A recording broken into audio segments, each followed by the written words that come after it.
even pined like a lovesick puppy, but I'd never met a woman who robbed my brain of oxygen like she did. When I saw her, everyone else ceased to exist. It was like I'd met the other half of my soul. While Saul might not know how I felt, I'd walk into the fires of hell to get her back. I'd even go there pro bono, and I never did anything for free. Don't worry, Saul. I'll get her back. I meant every damn word. I hung up the phone, pulled on my steel-toed boots, and laced them up.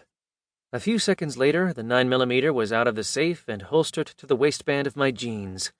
I grabbed my hoodie, a gift from a witch Saul and I helped out of a jam a long time ago.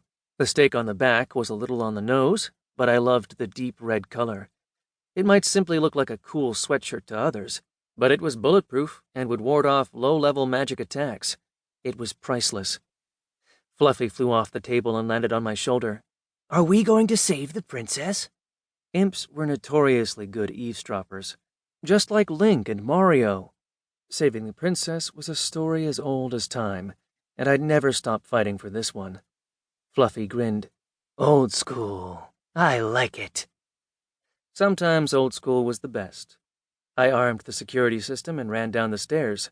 We were in my two-door Wrangler a few seconds later and headed toward our destination. If the vamps found out who Megan was, things would escalate quickly. What was she doing out on a mission alone? Her powers had just manifested. She didn't know the extent of her capabilities. Neither did I. The only thing I knew for sure about every champion of the Helsing Society was that they died violently. Not Megan. Not on my watch. I parked a mile from the entrance to the industrial complex. Saul sent some satellite pictures. I pulled them up on my phone and sent copies to my laptop for larger viewing as I inventoried the gear in the cargo area. Science supplied us with an endless wealth of super cool stuff to fight vampires. Silver-tipped stakes, knives with silver in the blades, and an assortment of colloidal silver paintballs for the custom rifle I had made. The weapon might be overkill for this mission, but this was Megan, so I took it anyway. Besides, it was the perfect weapon against younger vampires vulnerable to silver. I grabbed another tube of silver ammunition and one of witch juice. There weren't many magic users in the Phoenix metro area, but it never paid to take chances. Walking down the street with a weapon that resembled an M16 strapped to my back was bound to attract attention even in an open-carry state like Arizona. That's why I wouldn't walk. Running at vampire speed, I could cover the distance to the warehouse in about 2 minutes. I looked over the satellite images one last time. Everything but the gate and one warehouse at the back of the property was unguarded.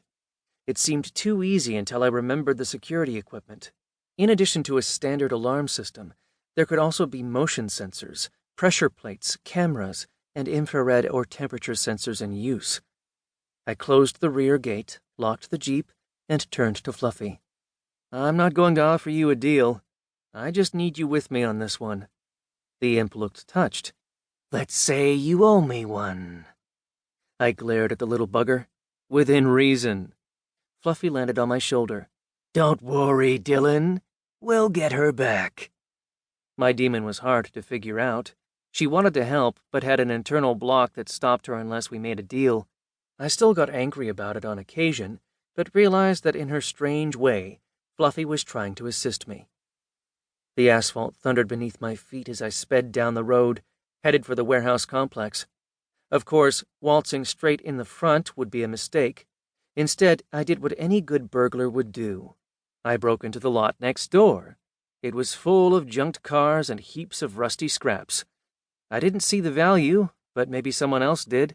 When I was a kid, junkyards like this had aggressive dogs for security, but nowadays even the canines were being put out of work by technology. With any luck, I'd be long gone before the establishment's employees checked their surveillance tapes. Being spotted on film wasn't a concern unless they called the police or worse, alerted the on-duty staff at the warehouse. I wasn't worried about being recognized. Mirrors muddled our features.